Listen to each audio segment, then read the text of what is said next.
What's up? So today, right now, sitting here waiting for my mom. Excuse me, I missed Mother's Day. Give her like $200. Go shopping. So we're at Fred Meyer, and she's in there picking stuff out. I sit out here. Don't sweat it. Don't worry about it. You take your time. Treat yourself. So in the meantime, I'm just here. I'm not doing much. Kind of just waiting for her to show up. Going through some of my old material. Checking out one thing I thought of the other day. Cholula hot sauce is for breakfast burritos. But Tapatio is for all other burritos. And there's no objection to that. I don't think there is. I think that's the way it stands. And it should stand that way. That's how I do it. But this ain't my car. But in my car, I keep Tapatio. Because that's, if you gotta go with one or the other, it's Tapatio. What else is going on? We just went to the casino. I'm not a big... I don't really like gambling. Every time I've gambled, it's always been, let's get my money back. Let's break even. It's never really a lot of wins. So I'm kind of big. It's kind of, I've never played, like, I don't really like the slots because I feel like it's so colorful and flashy and whatever. But what I really engaged with was the match poker. I think I was sitting there just...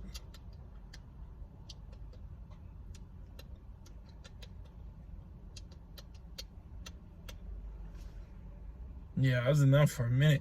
I was wondering, like, why do people play slots? But that hooked me in for a second. I was kind of new into that for a second.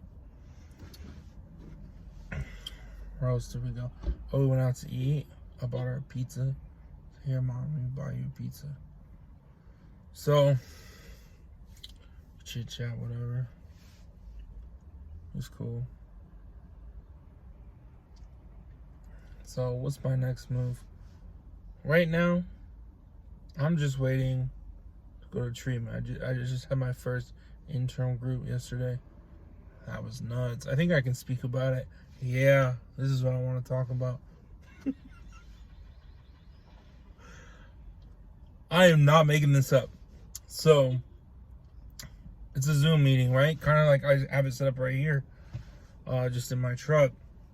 And I'm sitting there just waiting, like, you know, I get in a little early. Well, I get in there and they're like, oh, everyone's, or, you know, there's a few people here.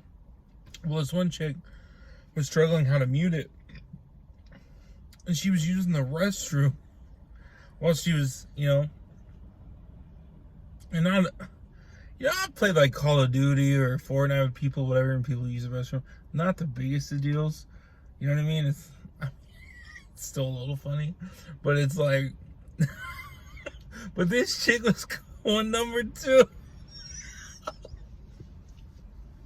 And it doesn't stop there. So then the next thing, so we're going through, one dude shows up, we're sitting there, he's just,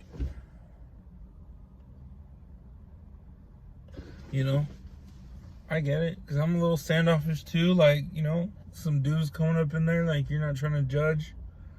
Not that you're not trying to judge, but you're trying to, you know, you get a feel for the room, even if it is over Zoom. So, then this other dude shows up, and what he would do is he knew how to control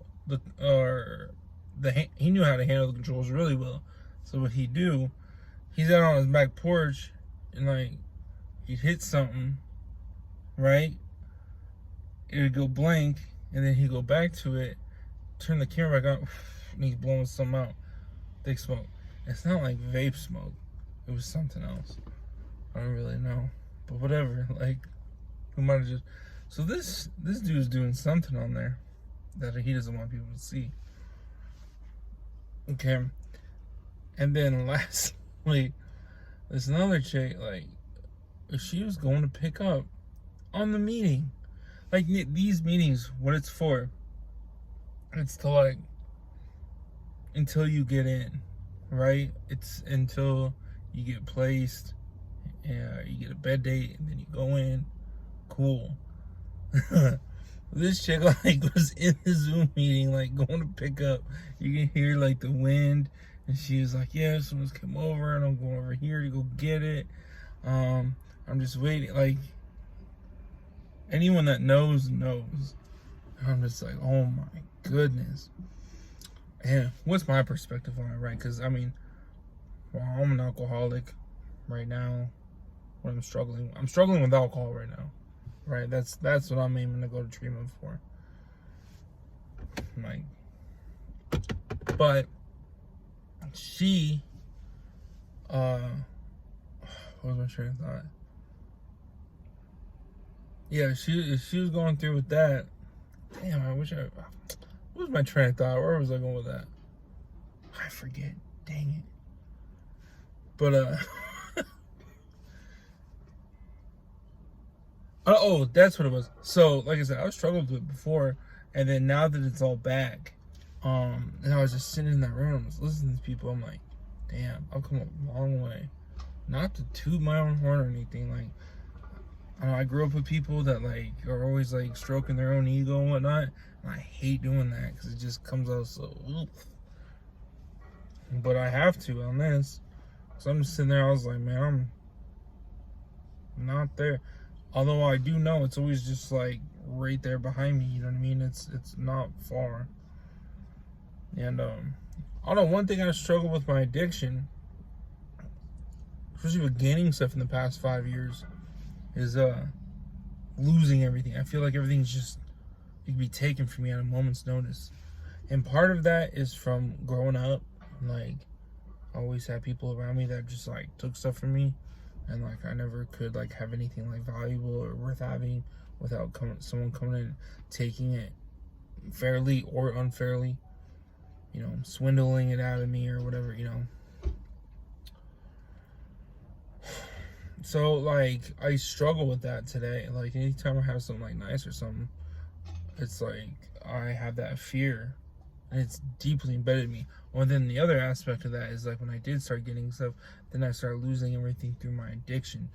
So, but then I have to remind myself that I forfeited those things and that they weren't just taken from me. So I struggle with this aspect that, you know, that I'm going to lose things and that like things are going to be taken from me. That's what I was trying to say. And it's really difficult. Like that's a big thing I've been trying to overcome. I guess I always adopted the mindset that like I can always just go get things, like you know, like material stuff. Like I try not to get attached to it because it's here 1 second, it can be gone another. But like you can always just get it. Like I heard a quote in a movie, and dude was spending money all frivolously, and someone was like, "Oh my goodness, stop!" I think it was Bugsy, and he says, "It's just dirty paper. You can always make more." And I'm like, I like that. Like these things come and they go. What are things that don't come so easily? What are things that, you know, can be taken from you, and it can be quite difficult to, you know, obtain it again. So I don't know. I try to like morph my my thought process around that a little bit. But like some material possessions are important. So while I do obtain things, like I try to obtain things that will further my ease of life or my comfort. Not only like my comfort, but like that will help me obtain other things, and like I try to obtain things that remove obstacles. That's a big one. So, or limit obstacles. For instance, like tools. Like I love tools. So, you never know. You'll need them. So yeah, I don't know. Just being in that Zoom meeting, I'm just listening to these people. I'm like, damn, I'm really not that bad off. I mean, I could be better. I could do better, and that's why I'm going. Like, I'm striving to do better. Like, I'm so far removed from hard drugs, and I've relapsed, a few times since. But, excuse me, nothing like, I'm nowhere near where I was back in 2014, or last time I was seeking treatment like this. So, this time around, it's quite different. And while things are dramatically better, I still feel like I need some polishing. Something could be honed so I can just get that next level. I'm looking for complete sobriety. That's my ultimate goal. And I know when I was in that meeting, they spoke about addiction, and like some people, they just moved to exercising, or they just moved to eating, or they just moved to whatever. And I did, not only with alcohol, when I switched my addictions, because that's essentially what I did, and that's why I'm going to treatment now. I'm trying to remove that, or at least something even healthier than what I'm doing now. But right now I switched to alcohol and food. That's why I gained like 70 pounds. I drink and then I eat and drink. Ugh. So, but that's what I was speaking about. Like, one of the things that they were trying to make it seem like us addicts, like we just drink or we just do these drugs, whatever. And when I was in it, like the first time around in treatment, it made a lot of sense. But since being out and like looking at the world and just everything, like, and I've spoke about in other videos, but like, I think South Park said it best, but everyone's trying to fill a hole. Like, everybody, to one degree or another. But like, I just want to make it work for me. Like, I'm tired of having it as a hindrance or as a place of comfort that I always resort to and I seek refuge in, so frequently. That's what I'm trying to remove myself from, and I'm trying to hone that.